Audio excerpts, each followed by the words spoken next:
आपल्यातून बाह्यामध्ये बरोबरी होऊ शकत नाही पुष्पे. अहो होय की, पण काही स्थळ घेऊन आपण त्यांच्याकडे गेलोय का, ते आपल्याकडे आल्यात ही लक्षात घ्या की. अहो हे बघा, जरा पुढचा विचार करा की. मी काय म्हणते, तुमचा भाचा आता कमवायला लागलाय, उद्या त्याला पोरं बाळ झाल्यावर तो त्यांचं बघणार का आपलं बघणार सांगा बरं. आणि भैयाच्या घरचं जी काय आहे ते पुढं आपल्याच पोरीचं होणार आहे, हे ध्यानात ठेवा की. आणि गाव काय काय बी झालं तरी बोलणारच.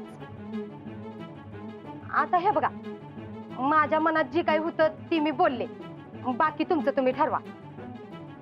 नाही, तरी बी मला वाटतंय की आपण आपल्या जयडीसाठी आपल्या बरोबरीचं स्थळ बघू. हे स्थळ आपल्याला झेपायचं नाही.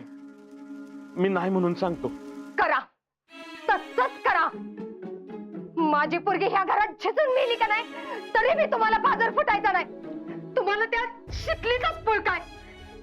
शांत हो पुष्पे, त्या पोरीला काय बोलू नकोस. आता तिकडे गेली तर तिला याच घराची काळजी आहे. आज पण फोन करून चौकशी करत होती. आणि काय ग, तिने एवढे फोन केले तुम्हाला, एकदा बी फोन उचलता आला नाही तुम्हाला. का उचलू मी त्याचा फोन? मी काय बिनकामाची आहे? आणि आता तर मी नाहीच उचलणार तिचा फोन. मला तर अजिबात इच्छा नाही तिच्याशी बोलायची. का का खार खाते त्या पुरीवर? काय केली तिने तुझं? तुम्हाला तर ना माझ्या पोरगीपेक्षा तिचंच पडलंय. करा, तिचंच कौतुक करा. पुष्पे, पुष्प्या का ऐक की.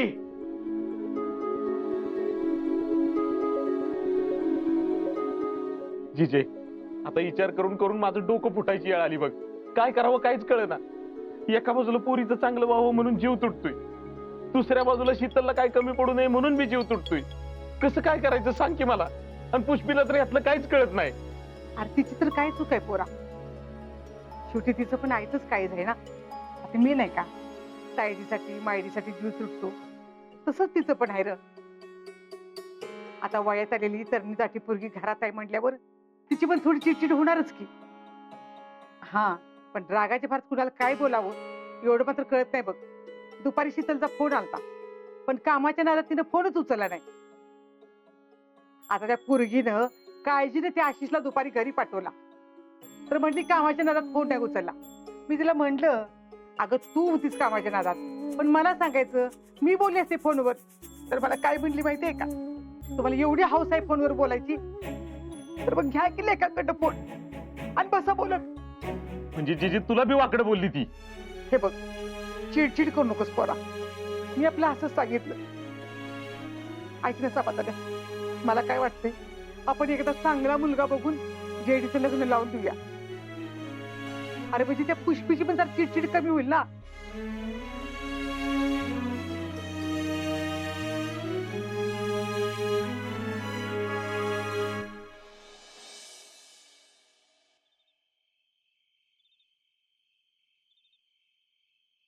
शितले, हा, हे घ्या. आज उशीर झाला यायला. त्या अभ्यांच्या रोज जरा बोलत बसलो होतो, परत म्हणाल नको बायका आलो म्हणून विसरला. हा हो, ते आपल्या रावल्याबद्दल सांगत होते. रावल्या लय फेमस झालाय आपला, आपल्याकडचे किस्से सांगतोय. आपल्या रावल्याशी मैत्री व्हायला ये लागत नाही बघा. आणि होय का, तुझी नवीन मैत्रीण काय म्हणते मग? नवीन मैत्रीण कोण? दीप्ती मॅडम वय? हा, मग अजून कोण? मी गेल्यावर काय म्हणल्या मग? ते मी तुम्हाला कशाला सांगू. आता आता मला कळलं नको होय? हो काय नाही हो, लई गप्पा मारल्या आम्ही, घरचं सगळं विचारत होत्या. आणि वय तुम्हाला अव्वाबद्दल नाही माहित? अव्वा? आर्मी वाईफ्स वेलफेअर असोसिएशन अशी एक संस्था आहे. तिथं आर्मीतल्या सगळ्या लोकांच्या बायका कामं करतात. आपल्याकडे बी आहे म्हण. मॅडम मला नंतर नंबर देतो म्हणून म्हणल्या, आणि मी परत गेल्यावर जॉईन करणार आहे. हा हा हा, माहिती की मला. वा, कर कर, जॉईन कर. आणि वयो लय चांगल्या आहेत त्या, स्वभावाने एकदम साध्या आहेत. आणि असं अजिबात जाणवू बी दिलं नाही की कर्नलची बायको आहे म्हणून. अगदी आईवानी वाटलं बघा. बघ, तुला म्हणलं होतं का नाही, उगाच सकाळपासून तोंड पाडून बसली होतीस तू.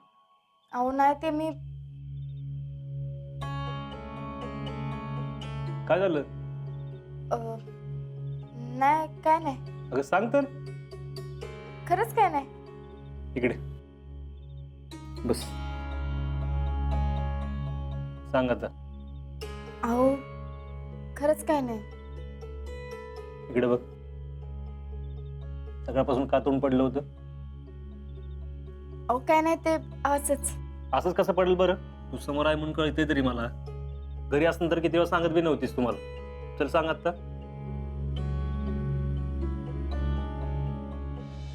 अहो ते मामींनी सकाळपासून माझा फोन उचलला नाही. उचललं नाही? अगं मग कामात असतील मामी. मी नंतर आशाला घरला पाठवलं होतं ना, तर मामी जीजींना म्हणल्या की मी काय फुकट बसले नाही तिचा फोन उचलायला, आणि लय काय काय बोलले अजून. तुला कोणी आशाने सांगितलं का? होय, मला तर लय काळजी वाटते बघा. अगं खरंच काय झालं नसेल, मामी खरंच कामात असतील. नाही हो, तुम्हाला त्यांचा स्वभाव माहित नाही. जर चिडल्या ना तर तुला खरं सांगू का तिथले, तू इकडे आलीस ना म्हणून त्यांच्या कामाचा लोड पडलास म्हणून चिडचिड होत असेल त्यांची. तू सांग दुसरं काय कारण असणार आहे? तुम्ही आसामला जा नाही तर जगाच्या पाठीवर कुठं पण जा, पण ज्यावेळी माघारी घरी परत या तेव्हा तुमचं घर तुमचं राहिलेलं नसतं.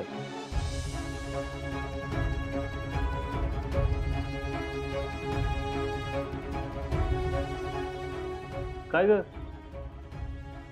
हो, मी परत जाऊ का? काय चिडबिड लागले का तुला? अहो, नाही तसं नाही, ही तर त्या आधी येणार होत्या. मग काय झालं कुणास ठाऊक, परत नाही येत म्हणल्या. त्याच काय जर त्यांच्या डोक्यात असेल तर? शितले, तू नको लय विचार करू. उगाच माझ्यामुळे कुणाचं मन दुखावलं गेलं मला नाही चालणार. आणि माझं काय? माझं मन दुखवलं तर? अहो असं काय करताय? मग नाहीतर काय. पण शितल्या ग नको विचार करू एवढा. आलेच 2 दिवस चांगले तर राहा ना मजेत. गेल्यानंतर बोल मग. पण बिन काय नाही. हे बघ, अगदी चिडल्याच असतील ना तर 2 दिवस बोलणार नाही, नंतर सगळं नीट होईल. हं. आता नको लय विचार करू. चल जेवायला वाढ दोघांचं. हं.